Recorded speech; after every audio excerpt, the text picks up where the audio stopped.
this is probably one of the most unique plants I've used as ground cover in my yard. This is what's called common ragweed and native to a lot of the Midwest in North America.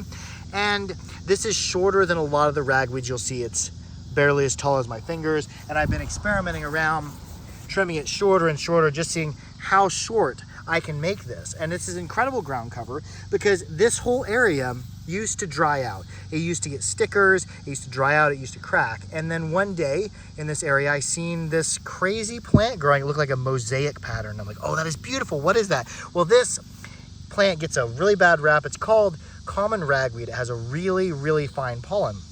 And it really bothered me when I was a kid with the ragweed and the pollen. But what I've been doing is I've been taking a trimmer and I've been trimming it. Normally it grows up about this tall.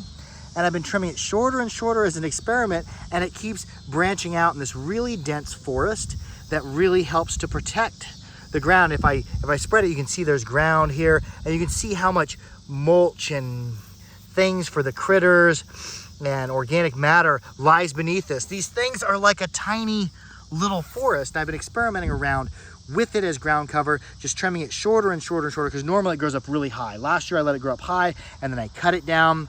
It pretty much killed it. It was a whole bunch of stalks like a forest. But this year I've been trimming it every 2 weeks down shorter and shorter, and it keeps branching out. And it's just excellent ground cover. It doesn't dry out. And when it forms these dense colonies, this is a rhizome, so it will take over. When it forms these dense colonies, almost nothing else grows. I'll get a little bit of grass here. There's still some areas that are getting healed that I put down some mulch and whatnot, but it pretty much muscles everything else out. And if you keep cutting it back further and further, it gets these cones on top that kind of have seeds. That's where the pollen forms too. And it is an edible plant. However, I haven't worked with trying to eat it. The Native Americans used to harvest it for the seeds and the seed oil, I believe.